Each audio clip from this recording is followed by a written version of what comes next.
60 लोगों के सर्वेक्षण में पाया गया कि 25 लोग समाचार पत्र यच, यहाँ पर देखिए थोड़ा सा एरिया बढ़ गया है।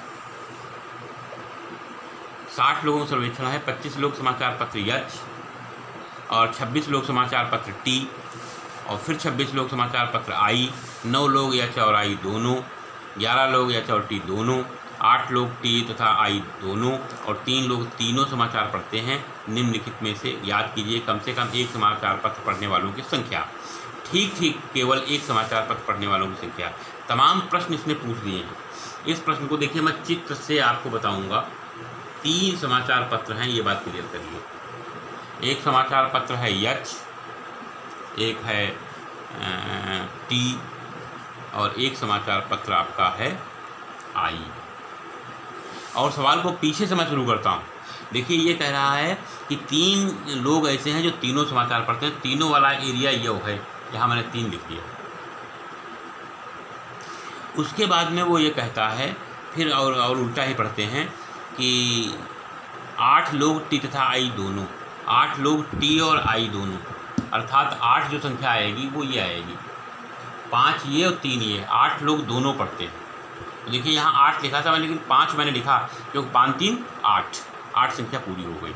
इस प्रकार से हिसाब लगाते हुए प्रश्न चलिए लिखिए आप, और उसके बाद जिस प्रश्न का उत्तर आपको देना हो बड़ी आसानी से आप दे सकते हैं।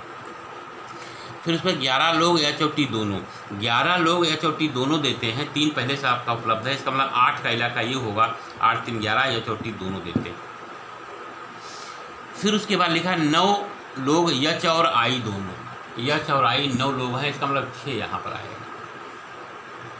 हो गया, उल्टा ही काम कर रहे हैं। देखिए 9 लोग एच और आई दोनों। फिर कहता है 26 लोग समाचार पत्र आई, 26 लोग समाचार पत्र आई पढ़ते हैं।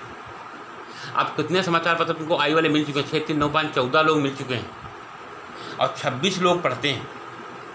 14 लोग मिल चुके हैं, 14 12 26, इसका मतलब 12 का इलाका ये है, 12 5 17 3 20 6 26, 26 लोग समाचार पत्र आई पढ़ते हैं। इसके बाद लिखा है 26 लोग समाचार पत्र टी, यहाँ पर भी 26 है, 8 3 11 और 5 16, इसका मतलब 10 लोग ये यहाँ पर बचे। 25 लोग समाचार पत्र यच, 25 लोग समाचार पत्र यच पढ़ते हैं। यहाँ पर देखिए 8 6 14 और 3 17 और कुल संख्या है 25, इसका मतलब 17 8 25। ये जो नंबर्स मैंने यहाँ पर लिख लिए, ये आप धीरे धीरे आप लिख सकते हैं। यहाँ पर ये इबारत आप बना सकते हैं।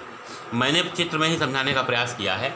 उल्टा तरफ से प्रश्न उठाया है कि देखिए 3 सभी पढ़ते हैं, 3 यहाँ लिख लिया।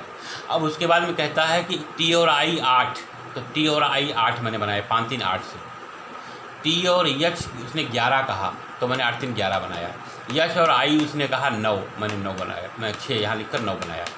फिर उसके हिसाब से आई वो 26 बता रहा है तो 26 बना दिया, 25 बता रहा है तो 25 बना दिया, और 26 बना रहा है तो 26 बना दिया।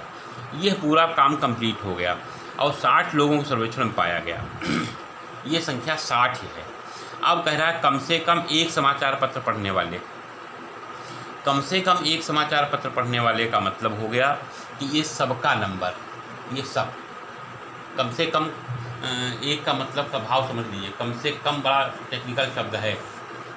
कम से कम एक का मतलब 1 भी पढ़ सकता है, 2 भी पढ़ सकता है, 3 भी पढ़ सकता है। 3 पेपर हैं, तीनों पेपर पढ़ने वाले भी कम से कम में आएंगे, 2 पेपर पढ़ने वाले भी कम से कम 1 में आएंगे, और 1 पेपर पढ़ने वाला भी कम से कम 1 में आएगा। कम से कम एक की कंडीशन ये है कि इनको सबको जोड़ दिया जाए, वो संख्या कम से कम 1 में पढ़ने की आएगी।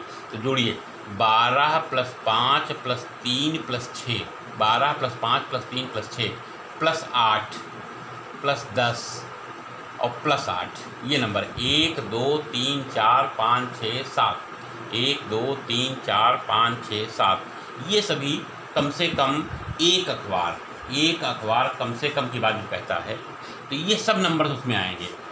12 5 17, 6 3 9, 10 8 18 + 8, 17 9 26, 18 8 26 और कुल मिलाकर 52 संख्या जो आ गई, ये कम से कम एक अखबार पढ़ने वाले का आ गई। इसके बाद देखिए दूसरा, ठीक केवल एक समाचार पत्र पढ़ने वालों की संख्या। तो ठीक एक समाचार पत्र पढ़ने वाले की संख्या यहाँ 12 है, यहाँ 10 है और यहाँ 8। ये सेकंड पार्ट जो है वो आप इस प्रकार से 12 10 22 और 8 30, 30 संख्या ऐसी है जो केवल एक समाचार पत्र पढ़ते हैं।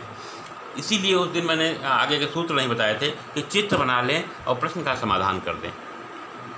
और जो लास्ट क्वेश्चन 26 है, सेम क्वेश्चन नंबर 15, विविध प्रश्नावली में सवाल थोड़े से कठिन होते हैं, लेकिन जो कठिन प्रश्न आपको लगे उसको बार बार आप देखें वीडियो को और लिखने उसका समझे कि लैंग्वेज आपको प्रैक्टिस में आ जाए और वो आपके प्रैक्टिस में आ जाएगी, आपके प्रश्न समझ में आ जाएगा और फिर उस प्रकार के जो प्रश्न होंगे उनको आप कर लेंगे।